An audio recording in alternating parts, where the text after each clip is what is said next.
Hi friends, ఈరోజు నేను చేయబోయే రెసిపీ అందరికీ ఇష్టమైన చాలా ఇష్టంగా తినే గుత్తి వంకాయ కూర చేయబోతున్నాను. మరి దానికి కావలసిన పదార్థాలు, తయారు చేసుకునే విధానం ఇప్పుడు చూద్దాం. వంకాయలు 1/2 కేజీ, టమాటాలు ఒక 2 ఇలా కట్ చేసి పెట్టుకోవాలి. ఒక మీడియం సైజ్ ఉల్లిగడ్డ, కరివేపాకు, 3 ఎండుమిర్చీలు, అల్లం వెల్లుల్లిని పేస్ట్ చేసి పెట్టుకోవాలి. ఒక నిమ్మకాయ సైజ్ అంతా చింతపండును నీట్గా వాష్ చేసుకొని ఇలాగా నీళ్ళల్లో నానబెట్టుకోవాలి. 2 టేబుల్ స్పూన్ల కొబ్బరి పొడి, కారం 3 టేబుల్ స్పూన్లు, పసుపు 1/2 టేబుల్ స్పూను, తెల్ల నువ్వులు ఒక 3 టీ స్పూన్లు, ధనియాల పొడి 2 టీ స్పూన్లు, ఉప్పు రుచికి తగినంత, ఒక 1/2 ఇంచు చెక్క, 1/2 టీ స్పూను మెంతులు, ఒక 4 లవంగాలు. వీటిని కొద్దిగా ఫ్రై చేసుకొని పొడి చేసుకోవాలండి. కొద్దిగా పల్లీలను ఇలా వేయించుకొని పొడి చేసుకోవాలండి. ఇంకా జీలకర్ర, ఆవాలు, కొద్దిగా కొత్తిమీర. మరి గుత్తి వంకాయ ప్రాసెస్ ఎలా చేయాలో ఇప్పుడు చూసేద్దాం. నువ్వులని ఇలా వేయించుకోవాలి. కొద్దిగా కలర్ మారేంత వరకు ఇలా వేయించుకోవాలి.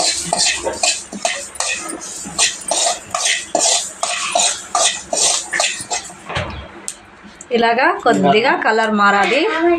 అందులోనే చెక్క, లవంగా, మెంతుల్ని కూడా కొద్దిగా ఫ్రై చేసుకోండి. వీటన్నింటినీ ఒక మిక్సీ జార్లో తీసుకొని పౌడర్ చేసుకుందాం. ఒక మిక్సీ జార్ తీసుకొని మనము వేయించుకున్న వీటన్నింటినీ వేసి ఇందులో పొట్టు తీసి పెట్టుకున్న పల్లీలను, అలాగే కొబ్బరి పొడిని కూడా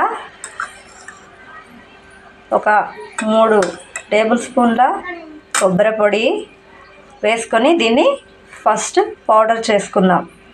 ఈ పౌడర్ చేసుకున్న దీంట్లోనే మనము కారం పొడి వేసుకుందాం.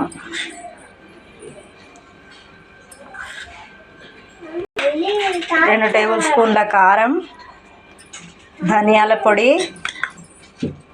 2 టేబుల్ స్పూన్లు, 1/2 టీ స్పూన్ పసుపు, వాటికి సరిపడా ఉప్పు. ఈ పొడికి మీకు ఎంతైతే ఉప్పు సరిపోతుందో అంతా మీరు చూసుకొని వేసుకోండి. మరి అందులోనే మనము నానబెట్టి పెట్టుకున్న చింతపండును నీళ్ళతో కాకుండా ఒట్టి చింతపండును మాత్రం వేసుకోండి. వీటన్నింటినీ ఇప్పుడు మిక్సీ చేసుకుందాం. ఇలా మిక్సీ కొద్దిగా చేసుకున్న దాంట్లోనే మనము టమాటాలు వేసుకుందాం. కట్ చేసి పెట్టుకున్న టమాటాలు వాటర్ వేసుకుందాం. మనం ఇలా అయిన వాటిలో కొద్దిగా మీకు గట్టిగా ఉన్నట్లయితే కొన్ని వాటర్ కూడా ఇందులో వేసుకోవచ్చు.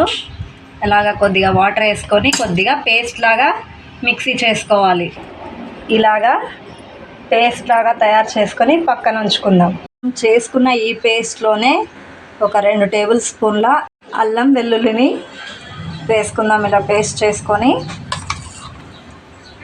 వేసుకొని మిక్స్ చేసుకుందాం.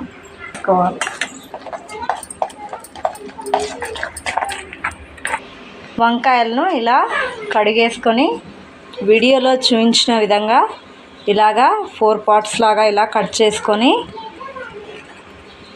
అందులో మనము తీసి పెట్టుకున్న ఈ పేస్ట్ని అందులో పెట్టుకోవాలి. చూడండి, ఇలా వంకాయలన్నింటినీ ఇలా 4 పార్ట్స్ లాగా కట్ చేసుకోవాలి. అందులో మనకేమైనా పుచ్చులు ఉన్నాయేమో చూసుకోవాలి. పుచ్చులు కూడా ఉంటాయండి. తీసుకున్న ఈ వంకాయల్లో ఏమన్నా పుచ్చులు ఉన్నాయేమో కొద్దిగా చూసుకొని కట్ చేసుకోవాలి. అన్నిటినీ ఇదే ప్రాసెస్లో కట్ చేసుకొని పక్కన ఉంచుకుందాం. ఆ కట్ చేసుకున్న వంకాయల్లోకి మనము పేస్ట్ చేసుకున్న మిశ్రమాన్ని ఈ విధంగా వంకాయ లోపల ఇలాగా పెట్టుకోవాలి. చూడండి, నీట్గా అలాగా పెట్టుకొని పక్కన ఉంచుకుందాం. ఇంత ఇంచులోనే కట్ చేసుకోండి. ఇక్కడ దాకా మనము మన పేస్ట్ని వీటిలో ఇలా ఉంచుకోవాలి. అలాగే మనం తీసుకున్న వంకాయలన్నింటినీ ఈ ప్రాసెస్లోనే మన పేస్ట్ని పెట్టేసుకోవాలి. స్టవ్ ఆన్ చేసుకొని ఒక గిన్నె పెట్టుకొని అందులో ఒక 3 గిన్నెల ఆయిల్ వేసుకుందాం.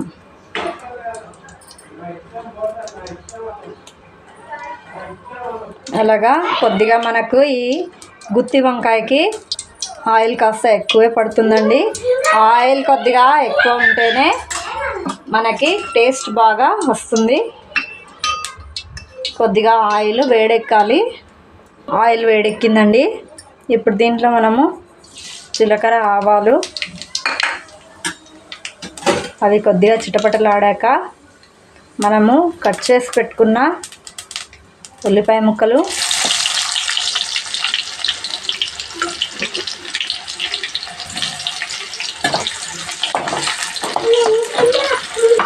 ఇవి కొద్దిగా వేసుకొని ఫ్రై చేసుకుందాం.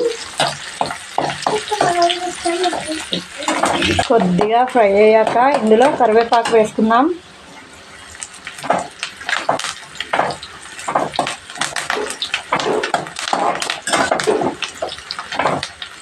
కొద్దిగా వీటిని ఫ్రై చేసుకుందాం. ఇందులోనే మనము ఎండుమిర్చి ఇలా కట్ చేసుకొని వేసుకుందాం. ఇప్పుడు చూడండి, ఉల్లిపాయలు ఇలా కొద్దిగా ఇలా ఫ్రై అయ్యాయి కదా, దీంట్లో మనము తీసి పెట్టుకున్న వంకాయలను వేసేసుకుందాం. మంటని కాస్త స్లో పెట్టుకొని మనం ఏదైతే పేస్ట్ చేసుకొని వంకాయల్లో పెట్టుకున్నామో ఆ వంకాయలని ఈ విధంగా ఆయిల్లో వేసుకోవాలి. ఇలాగా ఫ్రై చేసుకోవాలి.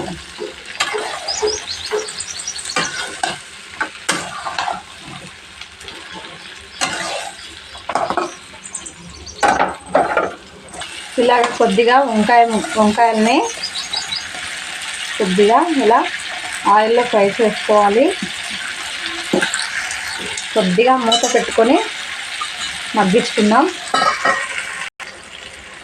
అప్పుడప్పుడు మూత తీసి కలుపుకుంటూ ఉండండి, ఎందుకంటే వంకాయలు మాడిపోకుండా. ఒకసారి అలా తీసి ఒకసారి కలుపుకొని మాడిపోకుండా ఇలా కలుపుకోవాలి. మరి మూత పెట్టుకొని ఒక 2 మినిట్స్ మగ్గించుకుందాం.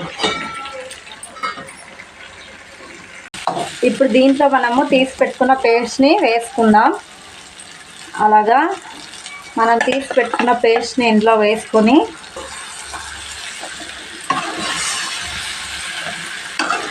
మంటని లో ఫ్లేమ్లోనే ఉంచి ఇలా పేస్ట్ వేసుకొని ఒకసారి అలా వంకాయ ముక్కలకి అంతటికి ఈ పేస్ట్ కలిసిపోయేలా ఇలా కలిపేసుకోవాలి. మూత పెట్టుకొని ఒక 2-3 నిమిషాలు ఉంచుకున్నాం. దీంట్లో కొద్దిగా వాటర్ వేసుకున్నాక ఇలా మనకి వంకాయలన్నీ ఇలా ఉడుకుతుంటాయండి. ఇప్పుడు ఒకసారి కలుపుకొని మీకు ఏదైనా ఉప్పు, కారం, కొద్దిగా పులుపు తక్కువైనట్లు అనిపిస్తే ఇందులో మీరు వేసుకొని ఉడికించుకోవచ్చు. చూద్దామండి. చూసారు కదండి, వంకాయలు బాగా ఉడికిపోయాయి. ఆయిల్ పైకి తేలిందంటే మనకు వంకాయ ఉడికినట్టు అర్థము. ఇది ఒక 20 నిమిషాల దాకా ఉడుకుతుంది, ఎందుకంటే మనము తోకతో సహా వేసాం కాబట్టి వంకాయ కొద్దిగా టైమే పడుతుందండి. ఇప్పుడు లాస్ట్లో కొద్దిగా దీనిపైన కొత్తిమీర వేసుకుందాము.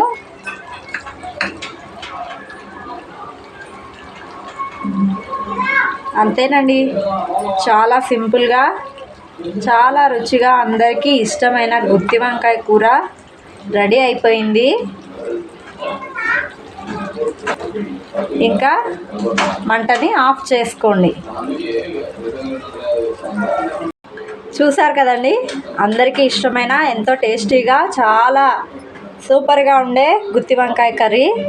మీరు కూడా మీ ఇంట్లో ట్రై చేసి టేస్ట్ చేయండి. నా ఛానల్ కనుక మీకు నచ్చినట్టయితే లైక్ చేయండి, షేర్ చేయండి, కామెంట్ చేయండి, ఇంకా సబ్స్క్రైబ్ చేయండి. మరికొన్ని కొత్త వంటకాల కోసం నా ఛానల్ని ఫాలో చేయండి. Thank you for watching. Like, share, subscribe తీసుకోండి.